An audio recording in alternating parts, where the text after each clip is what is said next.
Dans le cadre de ces activités, le Théâtre de Gascogne met en place des projets d'itinérance en installant des compagnies sur le territoire en dehors de l'agglomération. Et cette année, on a accueilli 3 compagnies pendant 2 semaines sur un territoire pour des résidences plutôt de médiation. Ils vont à la rencontre des publics et la diffusion d'au moins un spectacle. Aujourd'hui, on est venu présenter donc, le spectacle Qui a peur du loup aux classes qui viennent le voir demain à Mugron. C'est quand même une forme qui est inédite, un opéra sous casque. Et voilà, donc on est là pour les préparer à ça et qu'il soit... Il y aura de la surprise, c'est sûr, mais qu'ils sachent un peu quand même où est-ce qu'ils vont mettre les pieds et puis qu'ils puissent profiter du spectacle pleinement le moment venu.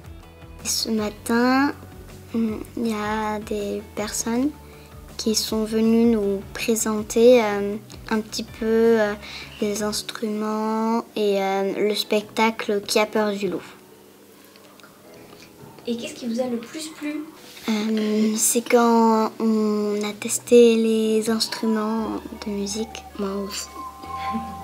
L'école primaire et le lycée agricole ont été les structures les plus participantes sur Mugron. Cette semaine, ils ont eu l'occasion de travailler avec les comédiens, musiciens et chanteurs du diptyque Qui a peur du loup et Macbeth sur des ateliers soit de musique, soit d'initiation musicale, soit de théâtre, initiation au théâtre, etc.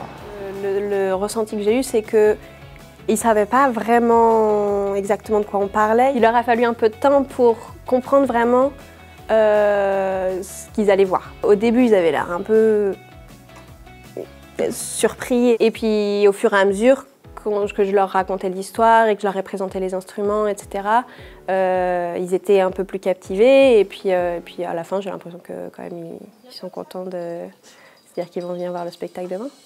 C'est la maîtresse qui vous a parlé de ce projet en plusieurs étapes au début? Elle nous a parlé Elle nous a juste dit qu'il allait y avoir un atelier d'écriture pour un spectacle, mais rien d'autre. D'accord. Comment vous avez réagi en fait quand elle vous l'a annoncé? J'étais assez contente. Moi aussi. Et pourquoi? Parce que j'adore le théâtre. Moi, j'aime pas forcément, mais quand même, c'était avec l'école, donc... D'accord. Et est-ce que, du coup, tu t'intéresses un peu plus au théâtre maintenant? Oui, et en plus, cette année, on va aller voir 2 spectacles, Bonobo et Qui a peur du loup. Le ressenti que j'ai, c'est que les enfants qui ont la chance de pouvoir bénéficier de cette préparation au spectacle profitent du spectacle bien plus que ceux qui n'ont pas cette possibilité-là. Et pourquoi c'est important pour vous de sensibiliser les enfants à la culture de façon générale? Parce que moi j'ai eu la chance d'y avoir accès. Mes parents se sont vraiment battus quand j'étais plus jeune pour m'emmener voir des spectacles, me faire de la danse, de la musique, du chant, etc. Et que c'est tellement important. Aller voir un spectacle, ça crée des émotions, ça fait rêver, ça fait... Quand je vais voir un spectacle de cirque, même encore maintenant, ça fait 25-30 ans quasiment que je vais voir des spectacles. Et quand je vais voir un spectacle de cirque, un spectacle de danse, j'ai toujours la même émotion de « Waouh, c'est beau, ça fait rêver, on a envie d'être à leur place. » En même temps, c'est vraiment très très particulier comme ressenti. Et j'ai envie de faire partager ça au plus grand nombre parce que c'est vraiment un sentiment magique, quoi.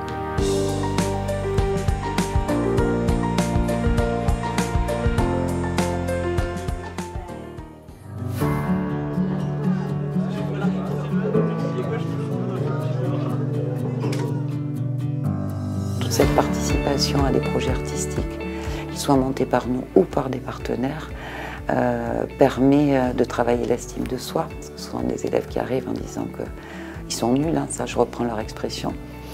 Et donc notre challenge, c'est de dire bah non, personne n'est nul. On peut être très mauvais en orthographe, mais être extrêmement créatif en expression. Mais ce qui compte, c'est que tout le monde a des talents. Pas forcément le même, mais qu'ensemble on peut... Ça fait bisounours, mais j'y crois fondamentalement malgré mon grand âge. C'est en étant ensemble qu'on crée des belles choses. Et puis il faut accepter aussi, c'est le plus dur au début pour eux, hein, il faut accepter de lâcher prise et de se laisser un peu surprendre. Est-ce que ça a été facile pour toi de te porter volontaire ou est-ce que c'est pas facile par rapport au groupe? Non, j'attendais qu'il y en ait un qui passe et après j'y suis allée. Ok. Et qu'est-ce qui t'a fait hésiter? La peur d'être jugé par les autres ou le fait que... Ouais, pas ça, mais je savais pas ce qui m'attendait, du coup, genre j'appréhendais un peu. Ok. Le théâtre, c'est quand même... c'est un établi, moi je trouve que c'est une boîte à outils extraordinaire pour travailler la prise de parole, la confiance en soi, je le redis, mais aussi, voilà, je me positionne dans l'espace. Je suis là et j'ai des choses à dire sur moi et de moi et aux autres, ou à moi, ou peu importe, voilà. Et est-ce qu'après avoir participé, vous vous sentez plus sûr de vous ou bon, bah en fait c'était pas si terrible, je veux bien recommencer? Oh, moi je veux bien recommencer. Moi aussi. Ok. Ouais. Donc finalement vous êtes content? Ouais, c'était bien. Ouais. Je suis souvent en situation d'examen.